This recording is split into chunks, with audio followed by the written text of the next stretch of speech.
Hey, hey, hey. Happy Monday. Come on in, pull up a chair. The Daily Dope is in the air.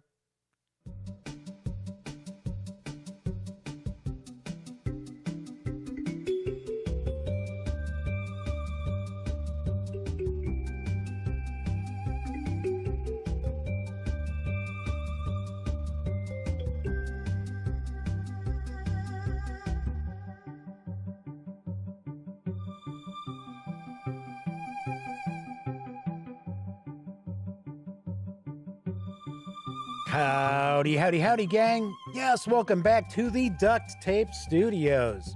I'm Jeff McAleer, the Grand Poobah of the GamingGang.com, and of course, your host here at the Daily Dope, presented by the GamingGang.com. So let's try take two, right? So far, we look like this stream is just cranking along very, very nicely.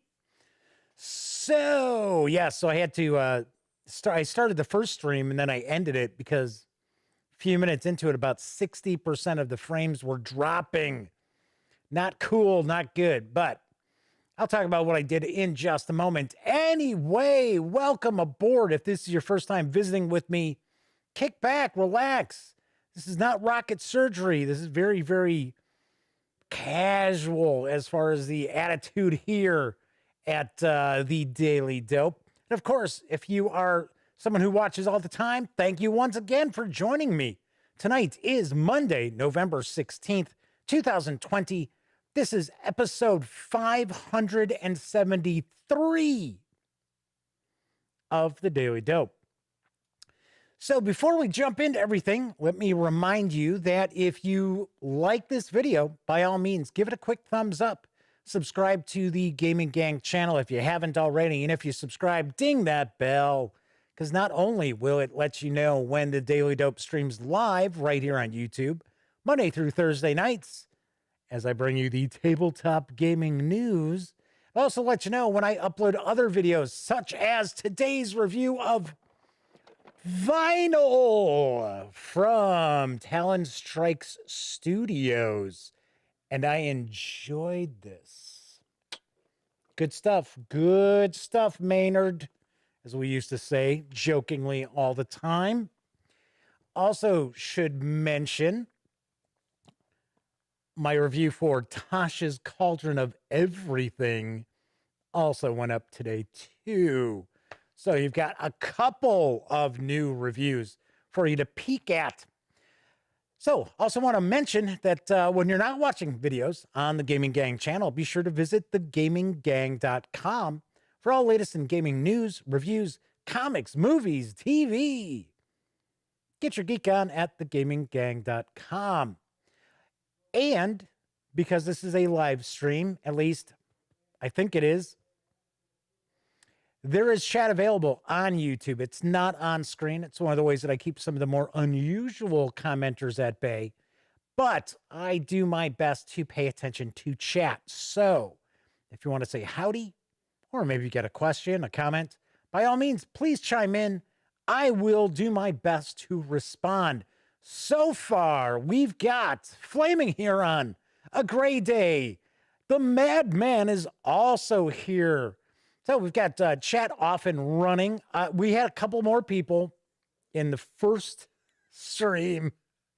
And yeah, the chat is like different. If the stream like is broken and I have to restart the stream, I think it's a different chat or I don't know. It's a YouTube thing. So anyway, so I actually just ran up and rebooted the modem. And I also flushed the DNS on my computer down here and rebooted my like dongle that I use for my Wi-Fi. So far, so good. We are showing, okay, once again, knock on wood, right? We're showing no drop frames, 0 drop frames so far. So that is cool. Very, very cool. All right, so got a good batch of news today. I've got some other stuff I'm going to talk about after the news as well. So without further ado, let's jump on into it because a big box edition of Hansa Teutonica is arriving later this month from Pegasus Spiele. I've got the dope. The multi-award-winning strategy game Hansa Teutonica is back in a big box edition, including the base game and all expansions. In the game, players attempt to increase their standing as merchants in the Hanseatic League by gaining prestige points in various ways. For instance, they can try to establish a network of counting offices in new Hansa cities by occupying an entire trade route between two cities. But before that happens, player markers can also be displaced by other players. Players may also aim to develop their trading skills, improving their abilities throughout the course of play. With only 2 actions per turn and a variety of contested opportunities, every turn is equally quick and strategically demanding. Deutsche Hansa, or in Latin, Hansa Teutonica, are alternative names for the Hanseatic League. I think it was Hanseatic. I don't think it's Hanseatic League. An alliance between merchant guilds and, later, between cities originating in Lower Germany. Cities that joined the league were called Hansa cities. Players attempt to increase their standing as merchants in the Hanseatic League by gaining prestige points. This may be done in different ways. Establishing a network of counting offices in new Hansa cities may be as promising as improving trading skills. The players act as traders trying to get victory points for building a network of offices, controlling cities, collecting bonus markers, or when other traders use the cities they control. After controlling a line between 2 cities with your pawns, you can decide to build an office and maybe also establish control or get a bonus marker or to get a skill improvement from some of the cities. Players have to improve their traders' skills for the following effects: getting more victory points from offices in their network, getting more available action points, increasing the number of available pawns, and getting the right to place pawns and get more special pawns. Hansa Teutonica is a highly interactive strategy game as players block and push each other each turn. But it also gives cunning players, "I've got a cunning plan, my lord," the chance to put being blocked into an advantage. The game's many possible strategies can also be tested and perfected on the variant game boards of the beloved Britannica and East expansions. The Hansa Teutonica Big Box is for 3 to 5 players, ages 12 and up. Game plays in about 45 to 90 minutes. It's going to carry an MSRP of $49.99 when it begins arriving in stores on November 24th. Sweet. So Great A says, "Hey, that's the mail delivery game." For some reason, they thought this was the mail delivery game, the Euro mail delivery game. So Flaming Heron says, "Yeah, they like the look of the board. I like the look of the boards as well. They have a nice, cool, medieval theme to them. They look pretty sweet." So this is an award-winning game. I'll be the first to admit I have never played Hansa Teutonica. But I have heard it is a very good game, and it has won. I don't know if it won Spiel, but I do know it's won some awards out there. So pretty cool. And I got to be honest, the price point with all the expansions, I think there's 3. I think there's 3 expansions to this. They're all included in the box, and it's $49.99. Not too shabby, not too bad. Moving right along, there's an unusual looking solitaire game. It's caught my eye. It's piqued my interest. It's coming in early 2021 from Platypus Industries. Here's the dope on The Rat Catcher. The tale so far, that's Tail. The Kingdom of Brie has made a breakthrough of stunning proportions in the field of magical cheese. This new cheese seems to be able to do anything and everything, including attracting the attention of every rat from across the world. The kingdom is now suffering a rat plague, infested from top to bottom with a ravenous horde of ill-tempered rodents, all hunting for the magic cheese. Just be careful you don't cut the cheese. You are the rat catcher. the only person capable of dispelling the plague suffered by Gruyere and returning the realm to peace. You know the ways of the rats and must use all your skills, bravery, and cunning. Another game that requires cunning, right? In order to defeat them. But beware, the rats are beginning to change, and it's not for the better. So hurry. The objective? Snatch the magical cheese, eliminate the rats. Easier said than done. During a player's turn, they'll race to explore the randomly generated city, using their limited actions to outwit and outplay the vast rat horde. The player is greatly outnumbered by the AI-controlled rat horde, so they will need to use all their unique skills and traps to stand any chance of claiming victory. The AI has numbers on its side, but it also has the nemesis rat. These great beasts are already imbued with the mass amounts of magical cheese. Damn you, magical cheese. As Pinky's down here and chimed in right as I did that, she's like, wow. Probably didn't catch it on this mic, but trust me, she did. Anyway, this magical cheese has caused mutation and psychosis. The player must face this nemesis to put an end to the rodent invasion. The rat catcher is for a solitaire player, ages 12 and up, plays in around 30 to 45 minutes. It's going to carry an MSRP around $45. I don't have a specific particular MSRP just yet because this is coming from Australia. And it is going to arrive in the first quarter of 2021. I got to see. This looks kind of cool. You know what kind of vibe this is giving me? And I know you're going to be like, what? This is kind of giving me a Darkest Dungeon vibe. And I really do dig Darkest Dungeon for PC. Although they did, I think the Kickstarter, I think it might be over for the board game edition of Darkest Dungeon with the cool miniatures. But yeah, so you could be the Pied Piper. Yeah, for some reason, the art style just kind of reminds me a little bit of Darkest Dungeon. This could be very cool. Could be very interesting. So, a Great Ace says that the Kickstarter for Darkest Dungeon, the board game, raised over $3 million. Wow. That is a lot of dough. All right. Anyway, so this is The Rat Catcher from Platypus Industries, coming early next year. Moving right along. So, you remember I was talking about how GMT Games had 4 new board games that they were releasing, and I shared the news for all 4 of them? Well, I was wrong. There are actually 5, because now available from GMT Games is Next War Vietnam, which I thought this was a reprint. I didn't realize this was a brand new release. Here's a dope on Next War Vietnam. For over 2,000 years, the Chinese have tried to dominate their neighbors to the south. The last time was 1979, when the PRC invaded Vietnam in response to the latter's invasion and occupation of Cambodia.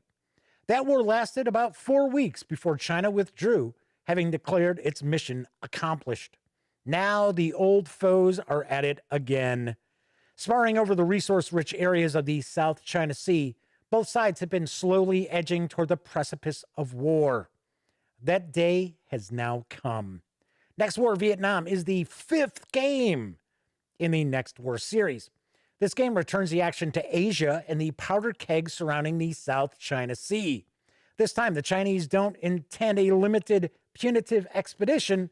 They intend to squash the burgeoning threat from their southern border once and for all, and prove, through force of arms, that the South China Sea is theirs. Building on the naval rules showcased in Next War Taiwan, players will have a chance to fight over the Spratly and Paracel Islands once again, as well as the mountainous jungle of North Vietnam. If the U.S. gets involved, it might finally land troops in Haiphong Harbor and march on Hanoi, albeit as a relief force and an ally to its former enemy. The question is, What will the rest of the region do? Will they join a side or stay neutral? Next War Vietnam will also allow players to play a combined game with Next War Taiwan and with the rules in the latter game, adding on Next War Korea as well for what would amount to the Pacific Front of World War III. Boom, that's big. That would be one monster game. Do want to mention, though, ownership of any previous Next War series is not required to play Next War Vietnam. Next War Vietnam puts you in command of the potential conflict. Can you, as a Chinese player, enforce your will on Vietnam and achieve your goals in the South China Sea, shaping your position in world affairs? Or will you, as the Vietnamese player, once again successfully defend against your larger northern neighbor? Next War Vietnam is for 1 or 2 players, so there is some solitaire built into this. Ages 12 and up, plays in 2 or more hours, 2 or a lot more hours, I'm sure. And it does carry an MSRP of $89. And as mentioned, it is available right now. How do I know that? Well, here it is. So yes, I got a cool box of goodies from GMT. In fact, you may have missed it. I did an unboxing and first look at Apocalypse Road, which I am super excited to check out because it's going to be almost like Car Wars, but with the racing aspects that were in Thunder Road and Grand Prix. So I have not dug into it just yet, but I will have an unboxing video for Next War Vietnam, probably the end of the week, maybe early next week, because I also have, as I fell over and then something dropped in my eye, that was great. I also received 1918-1919, Storm in the West, which we did a news piece about. Very, very light. I can tell you right now, I already knew that it had paper maps in it, but actually pretty light compared to most GMT games, I should say. And my next unboxing and first look of a GMT title is going to be Caesar, Rome versus Gaul, because this looks pretty good. Good 2-player game, card-driven. Nice. Nice. So, all right. So a Great Ace says, oh, hey, Brian Gronberg's joined us. Hey, Brian. Nice to see you. So, there is some discussion about the Kickstarter for Darkest Dungeon. It actually did $5.5 million. Wow. And then there's something about Google moderator team. I'm not sure where that's coming from. Melwinius from York is in chat. Good to see you, Melwinius. The next war says the next war titles from GMT sound like when geopolitical think tanks make games. Yeah, I got to be honest. Those are a little crunchier than I want to involve myself in. I am not saying by any stretch of the imagination they are bad games. And I know they are Gene Billingsley's babies, I guess we'll say, because there's 5 of them, because it is his series. He's the guy who wanted to do that Next War series. All right. So, Brian says, you too, Jeff. Cool deal. All right. Anyway, so I wanted to share that because I didn't want anybody to think that I didn't realize. Well, I didn't at the time, but now I did, that Next War Vietnam is a new release from GMT Games. So there is an interesting old school Renaissance revival, however you want to say it. I like Renaissance. Pay What You Want Adventure. It's available in PDF. It's from Singing Flame. And here's the dope on Xanadu. A new adventure for old school essentials for character levels 2 and 3. Welcome to the Cult Temple of Xanadu, an atmospheric temple crawl for use with OSE or similar old school RPGs. A cult in the Temple of Xanadu has opened a portal to another dimension. It was activated by adjusting the hands of 3 pendulum clocks in a particular sequence. Spoilers! Once the veil of reality was ruptured between this world and another, the Tooth Fairy stepped through. A winged creature from a dimension made of sweet stuff. The Tooth Fairy slaughtered everyone in the temple for their teeth, which she extracted and ate like candy.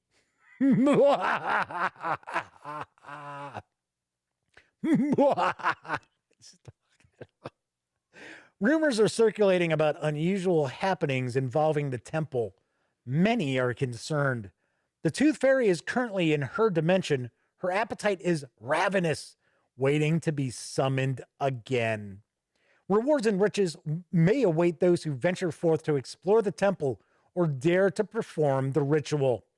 Explore for treasure and magic items. Solve how to complete a ritual that summons the Tooth Fairy. Encounter and defeat some horrible foes. Discover unusual books and maps, useful as hooks for further adventures. Once again, this is suitable for levels 2 and 3. Also includes all locations described in convenient 1 or 2 page spreads, new monsters, new magic items, numerous random tables, and it's also very easy to run. This 40-page PDF is available. Like I said, it's pay what you want. There's a suggested price of $1. $1. It's available over at Drive-Thru RPG. I should also mention the author of this adventure also has an old school Renaissance zine. I believe the first issue is out, and it is available as well. And a grade A jumps in this, and I was just about to say, so grab yourself Xanadu, and there's no sign of Olivia Newton-John or Gene Kelly anywhere. So, yes, a grade A say, Olivia Newton-John ruined this word for me. It's burned into my brain. What a god-awful movie that was. Good soundtrack by ELO, I have to say. I thought there were some good tunes from ELO, but wow, what a horrible flick. And I know, because I saw it in the theaters when it came out. Flaming Heron says, and Jeff, you didn't sing the song either. Gosh, I don't remember exactly how the song goes. Sorry. So Brian mentioned that Caesar Rome versus Gaul definitely looks interesting. Yes, it certainly does. As I mentioned, that is going to be my next unboxing from GMT. Anyway, so definitely check this out. I should point out, I did download this adventure. I have checked this out. I've not read through the whole thing, but it's pretty gonzo. It's old school gonzo is what I should say. Not crazy like Gamma World to the max gonzo, but it's pretty gonzo. But there's a lot of interactivity. It's the OSR where it's like, wow, you know what? These are only second and third level characters, and there's some things in this that if they're not clever or they just screw up, could be a total party kill. But they can always run away. Now that's something you don't see a lot in like 5e, running away. So a great A asks, is that the Kabbalah as a map? I gotta be honest, I don't know. I have not gotten that far in the adventure to find out what's going on. I'm about 20 pages in. All right, my final news piece, the highly anticipated Cyberpunk Red role-playing game from our Talsorian Games has arrived in PDF. Here's the dope. Welcome to the time of the Red Chumba. The mega corporations spent decades wrecking everything. And in the aftermath of their last war, everyone has to fend for themselves. But that's just fine. You can handle it. After all, in a world of vicious booster gangs, rampaging cyborgs, corporate assassins, and nihilistic doomsday cults, there's only one rule. Always take it to the edge. Take the big risks, get the big rewards. Be the action. Start the rebellion. Light the fire. Never drive slow when you can blaze a trail. You've hooked your Militech pistol to the interface in your brain, updated your cybernetic fist with carbo glass blades, schnicked, right? Wolverine action, right? And installed cyber eyes that can pierce through the red haze like morning fog. There's a world full of opportunities out there just waiting for the right edge runner. Maybe that's you. Cyberpunk Red is the latest edition of the classic tabletop role-playing game of the dark future and encompasses everything you need to explore the post-war world of the time of the Red, including a dense, deep dive into the history and geography of Night City and the greater cyberpunk world, and plenty of the lore about the time of the Red. 10 unique roles for you to play. Charismatic rocker boys, lethal solos, quick hacking netrunners, inventive techs, life-saving and taking medtechs, hard-hitting medias, duty-bound lawmen, scheming execs, clever fixers, and range-riding nomads. There's a huge collection of useful tools, powerful weapons, protective armor, and gleaming, did I just say gleeping? Gleaming cyberware to help you rule the street. There are 3 scream sheet adventures to show you what cyberpunk is all about. Pre-generated opponents, perfect for populating the combat zones and corporate compounds, plus encounters that use them to bring the city to life. This massive 456-page PDF is available right now over at Drive-Thru RPG for $30. Sweet. Good to see Cyberpunk Red has finally come out. In fact, it came out early because originally, well, okay, so here's the thing. This has been delayed a few times, but the kind of cool thing about this is every time it's been delayed, they've added more content to this book. That's why I think, if I remember correctly, I think it's a hardcover for, it might be a soft cover, I don't know, but I think it's hardcover. For Cyberpunk Red, actually the MSRP went up $10 because they added so much stuff into Cyberpunk Red. So very, very cool. I know a lot of people are pumped about this. So it was originally, the latest release date that had been given was November 19th, because that's when Cyberpunk 2077 was supposed to come out. And then, of course, that got pushed to December. Everybody's hoping that doesn't push to next year, but it has been pushed to December. So there were people who were a little worried that maybe Cyberpunk Red was going to get pushed to December as well, so that it would coincide with the release of the video game. And to be honest, I'm very glad that they didn't do that, because in the midst of this coronavirus, this pandemic, there are a lot of game companies. They're not going public and saying, wow, we're barely hanging on. But there are a lot of game companies out there who are barely hanging on. So I'm not saying our Talsorian is one of them, but I'm glad that they decided that they were going to release this on their timetable as opposed to CD Projekt Red and Cyberpunk 2077, because just think, that PC game, well, it's more than PC, it's on consoles and stuff like that. But that digital game, that video game, if that gets pushed to next year, then that would have meant our Talsorian was going to sit there on their hands with this until next year. So I'm very glad to see this is out. I know a lot of people are pumped about it. I think this is the #1 seller right now over on Drive-Thru RPG. I know the news piece that I put out, because this has been out for a few days, I did a news piece on the website. It's one of our top articles right now that people are going to check out. All right, so that is it for the news here. Let's see what's going on in chat. So Flaming Heron said they got the jump start for Cyberpunk Red.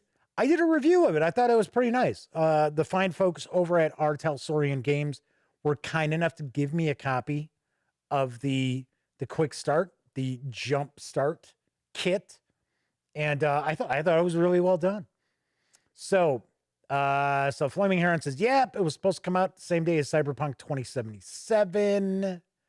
So Great is asking, is the PC game tied into this? Okay, so this is what I understand. So this is supposed to be, Cyberpunk Red is like the run up to Cyberpunk 2077.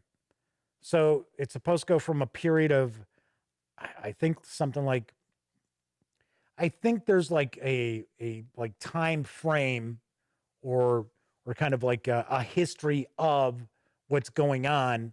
And I think it picks up, Brian, I just noticed it. I think Brian Gronberg's right. I think it's like the 2040s. So it does tie into 2077, but you don't need to have 2077 to understand it. So a Great Ace says, oh, they're calling Cyberpunk Red the prequel. Kind of, sort of. So Ibram has joined us in chat. Good to see you, Ibram. Thanks for popping on in. All right, so a few things that I wanted to tackle. First off, so last Thursday night, I'm on Board Game Geek. And in case you don't know this, I usually would post on a blog on Board Game Geek. I post the videos that I do. So if it's the Daily Dope, it goes up there. If it's a review, an unboxing, what have you, it goes up there. If it's a review or unboxing, it also goes on the official game page as well. But I had a blog there, just whatever. I think I had all of 4 subscribers to it. Once again, it was just, I thought it's convenient for people if they want to just be able to see the videos in the exact order they come out, whatever. So anyway, so I go on and I post episode 572 of the Daily Dope. And for some reason, it published it 3 times in the blog. So it was, here's a listing, here's a listing, here's a listing. I'm like, what the hell is this? I was like, I only hit publish once. So I go in to one of the extra copies of the post and delete it. So I hit delete. It says, do you want to delete this? I say, yes. It deletes, and it deleted the entire blog. All 690 posts on that blog gone. So, of course, I'm like, and I sent a message to, I was cool about it. I wasn't like, I wasn't going crazy. I was just like, what? First thing that popped in my head was typical Board Game Geek nonsense. Because, and yes, I know they've got a new front page, which all it does is look like every other gaming site out there, like mine. So it's like, wow, big deal. But the whole thing is, that site is still running on the same creaky, shitty software it has for years. Nothing's changed. They got all this money coming into them and they sink none of it into the site. Whatever. It's fine. That's however they want to do it is fine. So anyway, so Great A's like, do they back up their content? Well, that's what I reached out and I said, hey, you know what? I don't know what's going on, because they were having some hiccups in their system already, because I think they were ironing some stuff out with the new front page. As I do this, like I'm ironing something. Yeah. I'm cracking up. And I just point out, hey, I posted this and it's on my blog, and for some reason it made 3 posts of it, and I go delete the post. and it deleted the whole blog. I said, I assume you must have backups. Nothing. Haven't heard anything. So that was Thursday night. So I'm like, whatever. You know, I'm not going to be like freaking out about it. But I was like, wow, I was rapidly. And the funny thing is, as I was posting it, I thought, wow, I'm pretty close to 700 posts simply on this video blog. Because that's all I would put up there. I don't put news pieces in that. I just put my videos. So I was like, what the? Whatever. All right. Next item. As I mentioned, I have the new review for vinyl from Talon Strike Studios. So you might want to check that out. Really thought it was pretty good. So everybody's like, man, that sucks with BGG. Yeah, I know. It is what it is, right? I mean, yeah. The thing that kind of irritated me is it wasn't like, hey, man, are you sure you want to do this kind of thing? It's like, because I mean, nothing said I was deleting the entire blog. So it's something like, do you want to delete this item? And I'm thinking, yeah, I do want to delete that item because you've posted it 3 fucking times. Oops. Because you've posted it 3 times. Try not to drop the F-bomb. Anyway, the other thing is I do have my review for Tasha's Cauldron of Everything. So that went up today.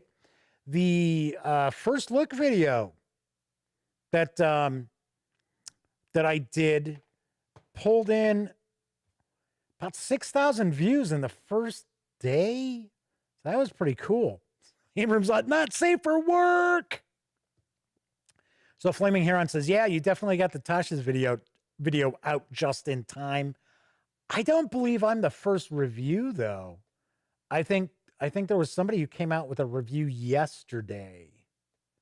But yes, I get goofy people who are like, for one, they don't understand what the whole reviewer thing is. I've mentioned this before, and I just delete these comments because it's like, you know what? I'm not even. You know, how did you get that? How did you get that book? It's not even on sale yet. Then somebody was like, how can this possibly be legal? And their name was The Professor. I was like, yeah, kind of like you call somebody who's really big, tiny.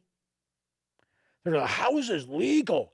Can't be legal for you to be sharing this book online. It's like, what? But for the vast majority of people are actually very complimentary about it. So there are now 2 opportunities for you to win my copy of Tasha's Cauldron of Everything. This is the alternate art cover.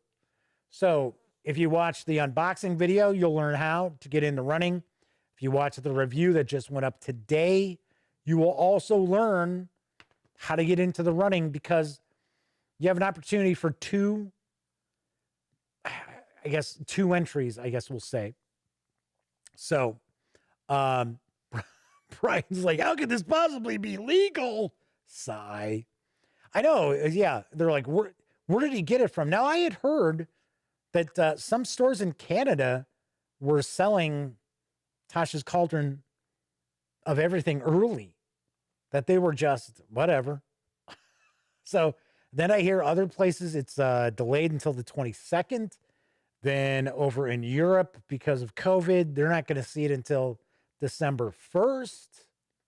So even in the review, I'm like, I can't tell you exactly when this is going to be available in your area. So, all right. So my next review is going to be The King is Dead from Osprey Publishing, Osprey Games, really.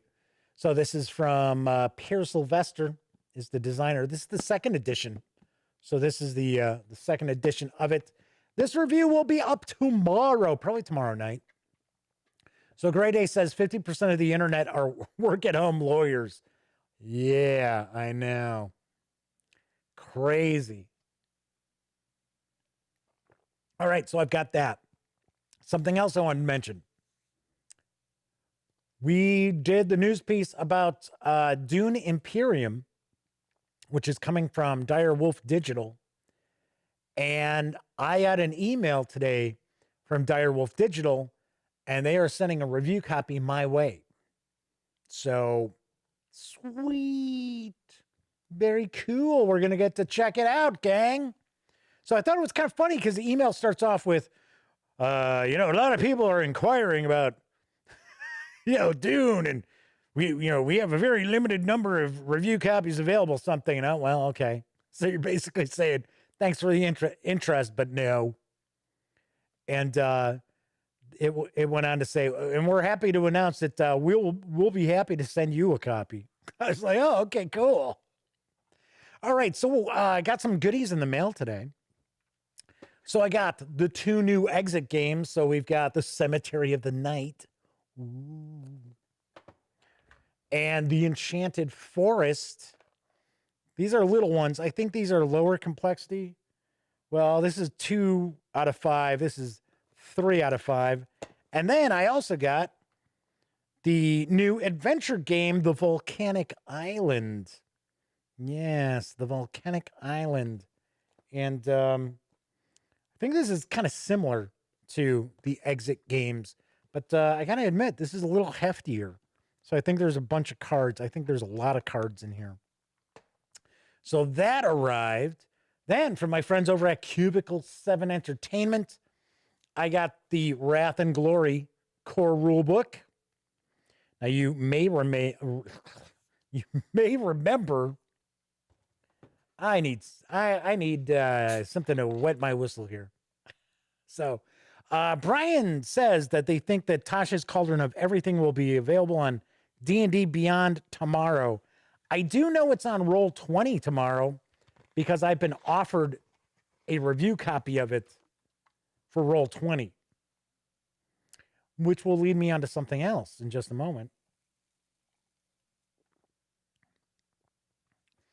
Anyway, so some of you out there might recall that I did the review for the Ulysses Spiele Warhammer 40K Wrath and Glory. So I am very interested to see what my friends over at Cubicle 7 Entertainment have done with this. So Fleming Heron says, did you do a review of the original? There's your answer. I did.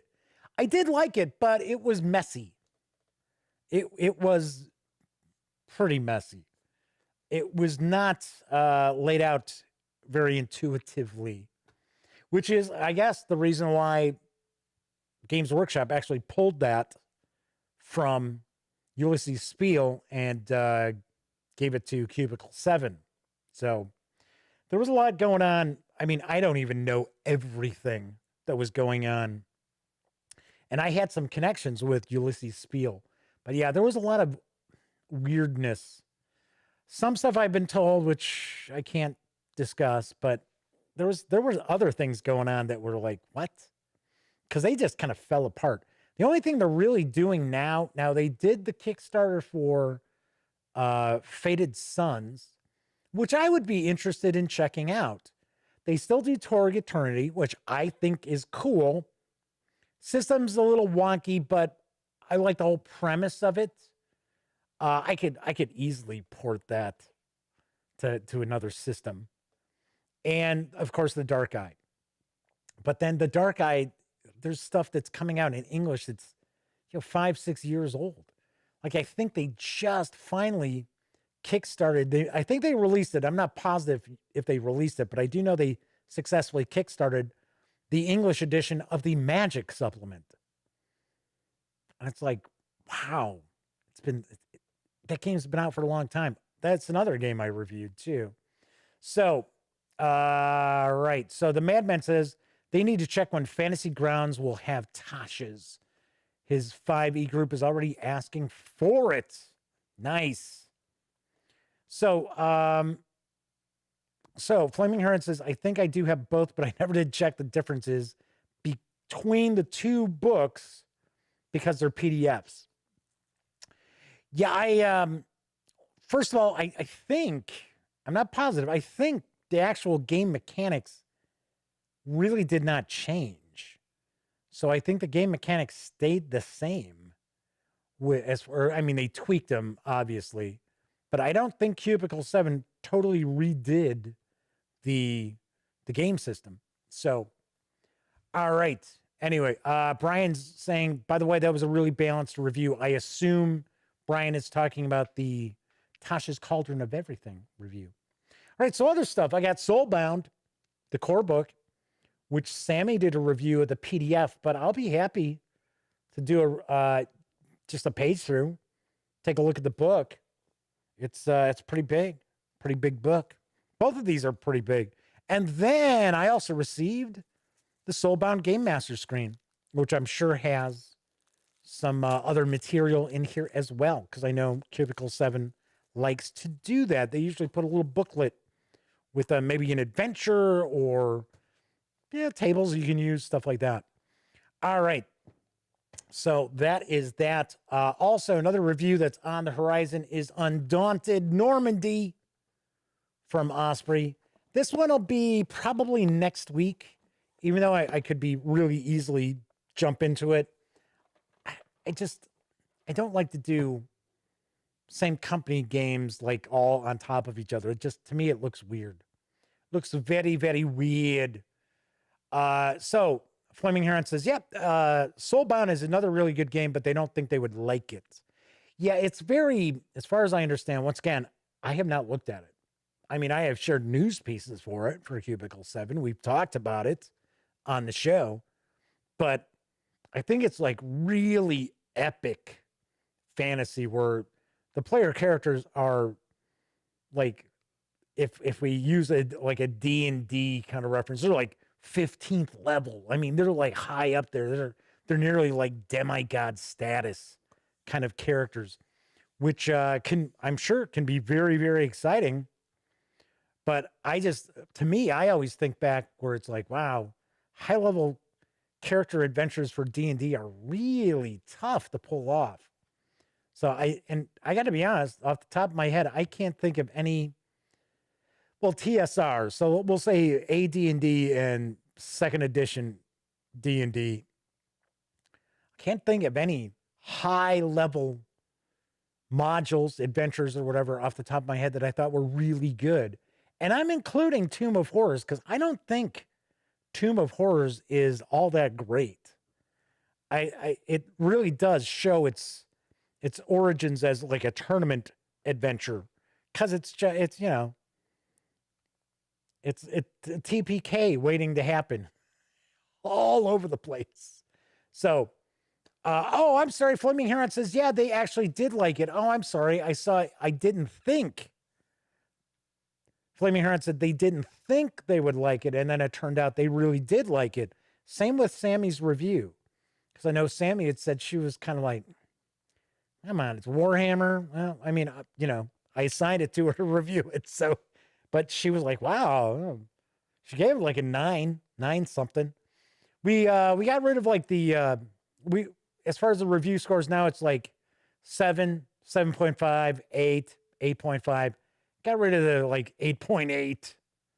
So, I mean, those reviews that have those scores still are going to have them. But, all right, final thing I was going to talk about. And there was, in fact, the Madman was talking about, hey, you got to check Fantasy Grounds, D&D Beyond. They're going to have, they're going to have Tasha's Cauldron of Everything.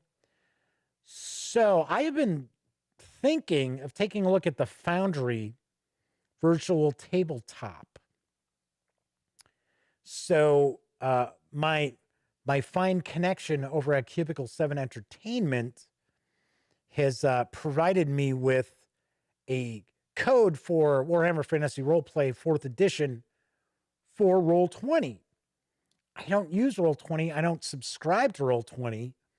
I have a lifetime license for Fantasy Grounds, but they don't do anything for Fantasy Grounds officially. And I guess maybe Cubicle 7 has some sort of partnership or something going on with Foundry, because I might actually get a license for it. and some stuff to check out on it.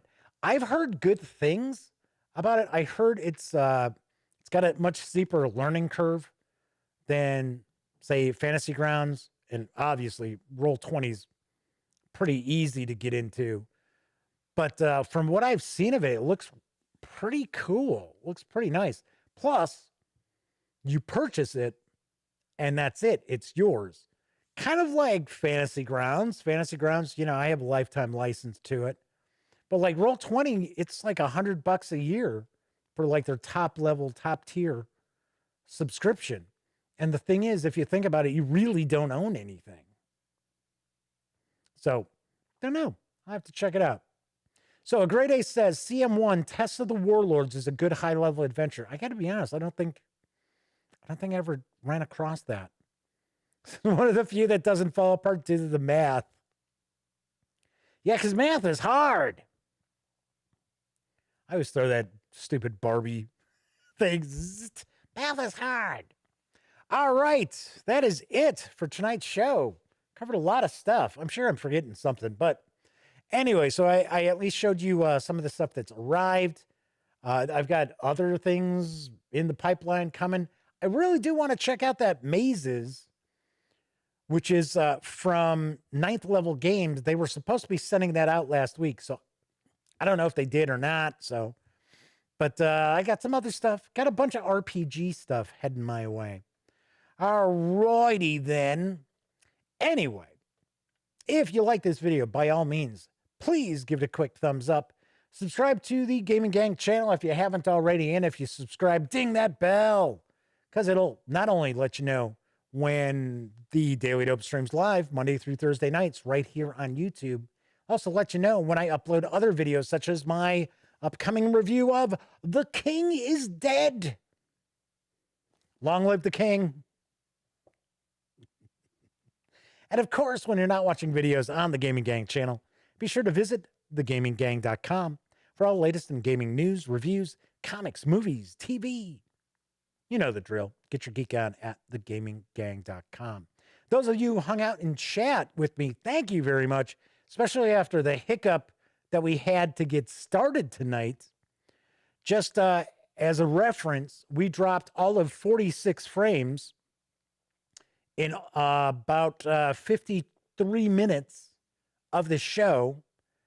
And the first stream, in the first, 3 minutes or so, it had already dropped about 4,000 frames. So there you go. So there is some discussion about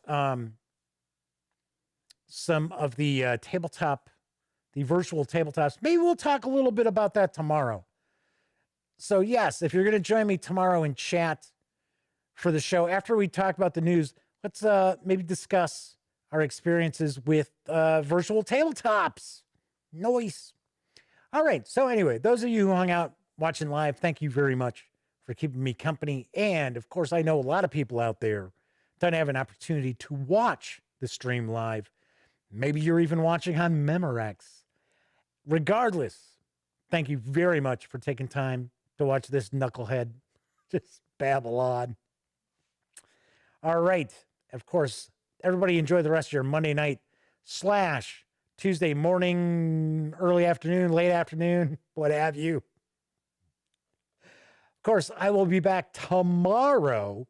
And as I've been closing out every video during the never-ending and worsening pandemic, I really do hope all of you out there are being smart and staying safe.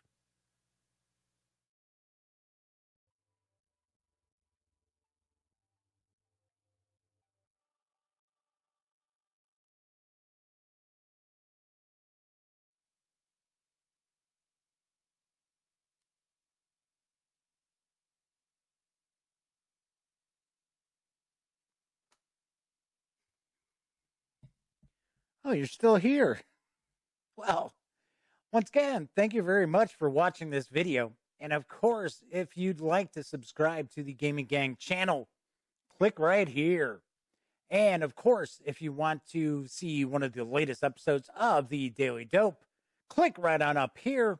And if you want to roll the dice, take your chances, see what YouTube thinks you might like from the channel, give a click right here. Once again, I'm Jeff McAleer, and I'll see you next time.